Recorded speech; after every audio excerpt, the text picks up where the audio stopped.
friends, welcome back to the Avocado Toast Budget. If you are new here, my name is Lexa, and today we are going to go through and restructure my budget inside of YNAB. YNAB stands for You Need a Budget. It is the zero-based budgeting software that I use. It is really the only budgeting software that has stuck with me up until now. I've been using it for about a year. I really love it. If you've never heard of it before, if you want to learn more, I will link some videos up here and then also in the description box below showing you how I set up my budget, how I budget my paycheck. But this video is going to be a little bit different because I am going to show you how you can change up your budget without having to completely make a new one. But before we get into it, I am really excited because we have a ton of new friends here. Welcome. And it is my really big goal to hit 5,000 subscribers by the end of May. So if you enjoy learning about budgeting, if you want to learn how to save money, invest, pay off debt, and how to finally feel more confident with your money, make sure that you hit that subscribe button down below and push that notification bell. That way you never miss an upload. And let's go ahead and get into it. So this is a YNAB's homepage. I'm just going to log in. This is the budget I have been using pretty much since the beginning of this year. This is the budget that I set up. I've changed up a little here and there, but if you want to see me like start this budget and set it up from start to finish, I will link that video up here. But the first thing that I'm going to do before we get into changing up our budget around is I want to make sure this budget is like actually accurate. So I'm just going to reconcile all of my accounts and make sure that everything is good. This is a payment for the ATB from Amazon, so I'm just going to go ahead and approve that. I'll move that into the ATB later. This I need to put in there. This our joint account is going to cover. This is my iPhone payment. I have that. That's good to go. I'm going to put this one in random too because this was for our joint account. I've got a lot of things about like going back and forth between our joint account that it's not like actually money that's coming out of my account. Bluehost is an ATB thing. Walgreens couponing. Yes, that is couponing. I've done a lot of overspending this month too, so we're gonna have to move some things around. And that's honestly part of like why I wanted to redo my budget is because I haven't been keeping up with it as much, so I have been overspending more than I would like. And these are just approving the transactions. It's not putting new transactions in. So I'm going to match those up. I need to cover some of my overspending, so I'll do that here. I don't know what I'm going to cover it with, but we'll see. Oh, I canceled this subscription, so I'm going to cover it with Reel because that won't actually be coming out. So I'm going to cover what I can with that. And then, oh, this was, so the HelloFresh, the $32.93 is actually a joint expense. So I'm actually just going to go through really quickly and transfer from our joint account into my personal account to cover that. So I've caught that up. So actually, I have a couple things going on in here. I have our joint account paid me for the HelloFresh, which will go into random shit. That was $32.98. And then also the ATB paid me that $6 that accidentally came out of this account. That won't. That will go into ATB transfers. But then out of this account will go the $28.49 from Amazon into the ATB's account. So that lines up perfectly. Okay, so that was just like some transfers in and out of accounts that I needed to do because this is all messy and I need to set it up better. So that leaves me with $11.57 in my random shit category. I don't think I have any more overspending, so that is good. Yep, okay, I am good to go. So this account is fully reconciled, woohoo, which means that we can move on to the real part of this video, which is changing up our budget. So there are a few different ways that you can do this. You can just like create an entire new budget if you just feel really lost and you don't like your categories and you just want to completely redo it. Which, if you want to see how I do that, I've done that with this budget when I created this one. And again, that is that first video that I linked. But I am actually going to go through and click make a fresh start. So I really like this because I'll show you what happens. When you click make a fresh start, it will tell you here, this is what gets copied over into your new budget. So you still have all of your accounts, including your linked accounts, so any accounts that you have set up are going to be in there, those balances, today's transactions, scheduled transactions, and your budget categories and goals. So really, this is just for when you kind of want to start new, reorganize where all of this money is going, but you don't want to completely clear it out. You still want all of the information. This really helps if you want to keep up with changes in your budget for the graphs and the reports. Definitely use a fresh start because it's going to keep all of that information, but I'll show you it's going to take all of the money out of our categories so that we can redistribute it and change our budget around for a way that makes sense for us. And I really like this because it doesn't delete this. So if you make a fresh start and then you're like, this is stupid, I don't know why I did this, you can always go back, you can reference this old budget, you can copy it, whatever you want to do with it. So I'm going to click New 2021 Personal Budget, click Continue, and then once it loads, I'll show you what this looks like. So here we go. This is what it has done. It has pulled over our linked accounts and it has put this money up here in To Be Budgeted. It's kept our credit cards. It's kept all of our categories, including the category goals that we had. The only things that I need to do now are update these amounts for tracking and then my unlinked accounts, which are my Fifth Third checking and my YADA. So since we know these linked accounts are good to go, those have been updated, I am going to add in the amounts for YADA and my checking, and I'll do my tracking later because it's not really important to this part of my budget. The only thing that it affects is my reports for my net worth. Okay, so for YADA, I am going to right click this, adjust today's balance, which is $8,503.51. This is my favorite high yield savings account. I really like it. It runs off of like a raffle system, so it kind of incentivizes you to save more. If you want to know more, I'll link that link down in the description box as well. And then this is just my regular Fifth Third checking. Literally the only reason that I keep this open is because for a while Liz still had some of her checks coming into our Fifth Third checking, so I had to use this to move it back and forth. And I had also kept it open originally when we were getting like our stimulus checks and everything before I filed my taxes, because this was the account that the IRS had on file. Other than just like transfers and stimulus checks, there's really not a purpose for this account. This account though has $1,108.08 in it. Okay, so we are all good there. And what is going to happen now is that all of this money is going to show up here in the To Be Budgeted for us to redistribute. But before we redistribute, I want to make the changes to my budget that make more sense to me. So most of the changes that I plan on making inside of this budget just come down to wanting to simplify it a little bit, especially wanting to simplify the money that is coming in and out of like my checking and my daily spending. I like how I have my savings set up. I don't really plan on changing much of that because I like that I have all of these different categories for saving and I know exactly what my money is going toward. That is a big thing for me. So that I don't really plan on changing. But one of the biggest things that I plan on changing is that I want to try out having just one category for variable expenses. So giving myself a set amount of money to spend every single month on all of my variable expenses. That includes everything that's here. I'm also going to include just like the random, I give myself some money to spend on Liz every month, just like random stuff here and there. And then also my couponing. And the reason for this is that honestly, these last couple of months anyway, I haven't been really sticking to these categories. They change up a lot, especially with me working from home. My schedule just isn't like as structured as it used to be. So I could spend like $500 on groceries one month or $100 on groceries another month. It's never really very consistent. Same thing with gas and like eating out and stuff.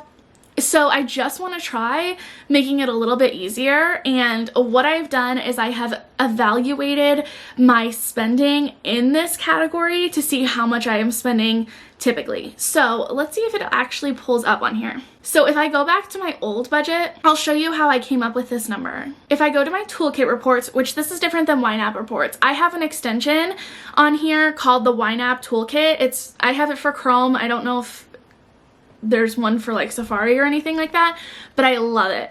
So it changes up some things. One of those things is that it has its own reporting system, and I love the way that it does its reporting system.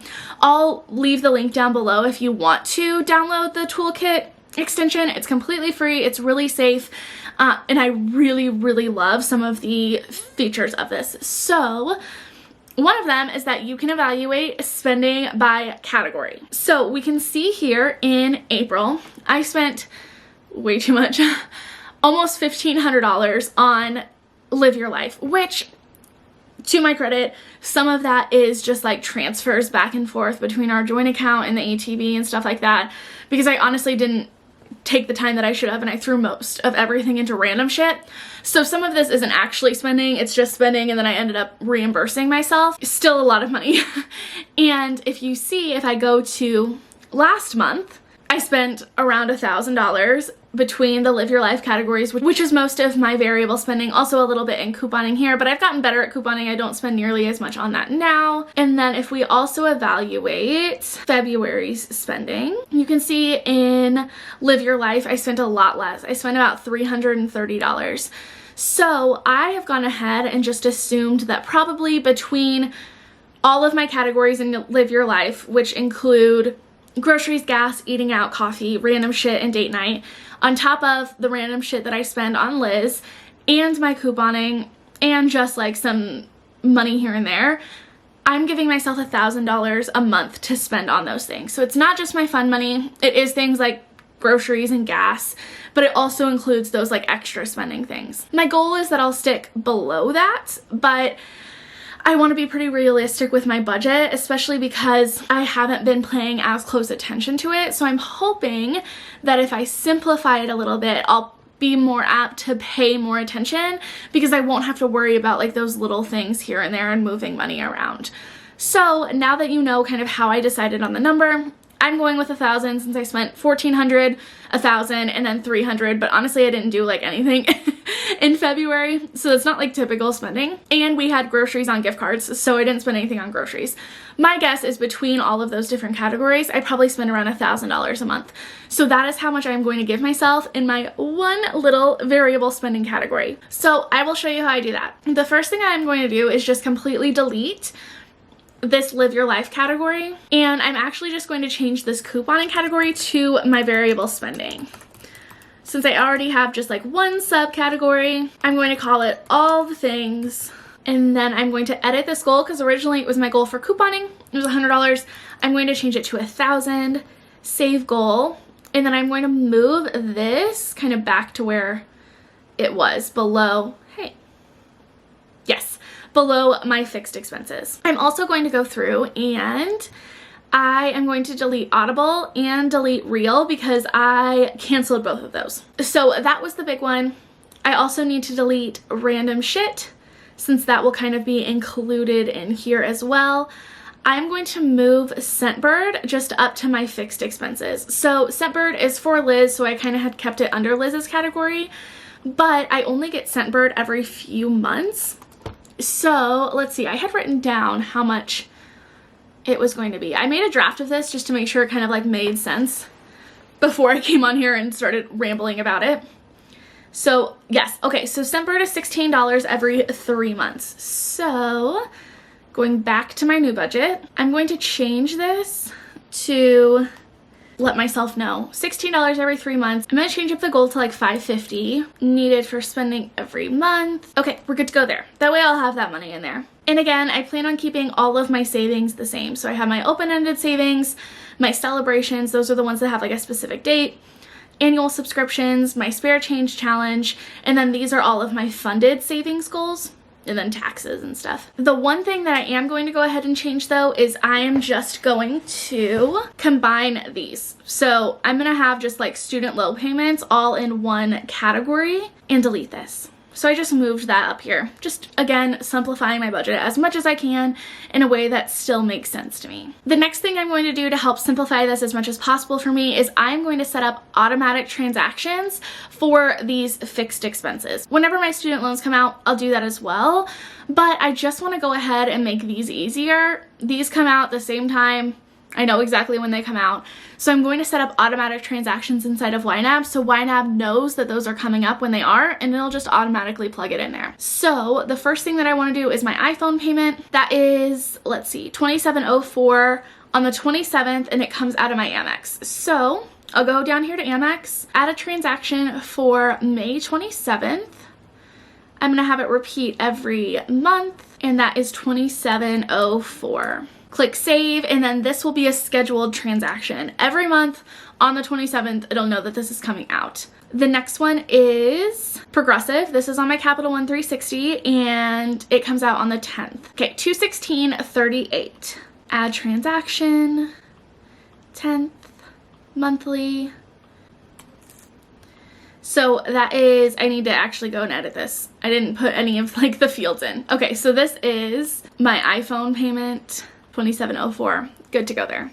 Okay, so that will automatically track those two for me. The last one is Scentbird. That comes out of my Amex. That is $15.85 on the 4th, every 3 months. So actually just had it come out in April, so I believe the next one that I have scheduled is June. Might be July. We'll say it's July. I'll go back and fix it just in case that's not right. But July 4th is the next one that's coming out every 3 months, $15.85, Scentbird. There we go. Perfect. So those three are automatically in there. I know that they're coming out. They're just going to automatically track in my budget so I don't have to worry about it. So now that we have my budget set up in the new way, oh, one more thing. I'm just going to move this. Now that we don't have like a full Liz category, it's just coming out of the variable expenses. I'm going to change this just to be part of my open-ended savings and delete this. So there we go. Really, this was all about just simplifying my day-to-day budgeting. And now I will go through and show you how we redistribute this money. So the easiest way that I have found to do this is to open a new window, kind of have them side by side if you're on a Mac. I don't know how it works on a PC. I haven't had one in forever. Log into YNAB and open up my old budget so I can see how much money I had already in these categories. Because I want to keep it relatively the same. Especially for like my savings goals and stuff. I already have that money in there. So I want to know exactly how much I have in these savings goals. So I'm going to make that small. I can't make it that small, can I? There we go. Okay, I can pull that over. Which means I can pull this over. No. There we go, and make it a little bit easier on myself. So the first thing that I want to do is just make sure that I have covered my credit card spending. So I'll click rectify difference. That will take this money from to be budgeted and put it into my credit cards. I'll pull this to make it a little bit bigger so that you guys can see kind of what I'm doing. This is the amounts that I have in my savings goals over here. This is my new budget over here. So let's see. The first thing I want to look at is how much I have in this grand gesture for Liz. That's $416.23. So to add that, I'm just going to click here. I'm probably just going to round most of these and then go down the list. So this is 50. Medical is 381. 100 for treat yourself. 998 for car repairs. 900 for a new car. 133. $10. Mary Chrysler is 180. Liz's birthday is 250. Car tags 12. FabFitFun 80. Calm 48. Spare change, I have a 111, 13. Oh, not 11, 13. 111, 13. My emergency fund, I have 3,600. 1,000 for my ring. 5154 and 500. 359 set aside for taxes, nothing for the ATB. Bam, good to go. So coming back up here, I'm pretty much settled on all of those since it's really, this is the last day of April, so I don't need anything in my fixed expenses, but I do believe that I have budgeted ahead a little bit for my variable expenses. Okay, so those were the amounts that I have in my savings goals. So now I know how much money I'm like actually working with. I'll pull this back out so we can see this. So now I have about $1,600 that I need to distribute throughout here. So my plan is, since again, this is literally the last day of April, we're basically going into May, I need to make sure that I have everything taken care of here. I don't know why this is still showing up. I need to delete that. There we go. So I want to make sure that I have my variable spending and my fixed expenses covered in here. So I am going to highlight those categories and click the underfunded button. So we can see after that loads, that leaves me with about $349 left to put toward my expenses in May. I'm just going to see how much of my open-ended savings I can cover with that. So I can almost cover all of my open-ended savings. We can see that over here on this underfunded, it says $395 right now because I just undid pay it forward. We need to get around the $349 mark. So perfect. Click underfunded, that leaves me with $432. I'm going to add that to my spare change category and we are good to go. Now everything is settled inside of YNAB. I have all of my savings goals reset back up to where they were. I am fully funded for my spending and then partly funded for my savings for May. So I'll make sure to cover the rest of that whenever I get paid again. And now hopefully my budget will work a little bit better for me, that it is a little bit simpler. I know that whenever I spend any money, it's just going to come out of this all the things category, and I know I have $1,000 to spend, and once I've spent that, it's done. I might need to change this, I might need to go back to the old way of doing things, but I am hoping that maybe now that I am a little bit more experienced with my budget, a little bit more experienced with what I can spend, that this will be a little bit easier and will actually keep me on track because I won't have to put as much effort into my budgeting on a day-to-day basis. So I really hope that you enjoyed and you learned something cool. If you're watching this and you're new to YNAB and you are just so confused, I don't blame you. There is definitely a learning curve, so make sure that you check out one of my beginner YNAB budgets down below. And if you learned something cool, make sure to give this video a big thumbs up. It really helps out the YouTube algorithm, helps boost this video to the top. That way more people can find this content, and I will see you all next time. Bye.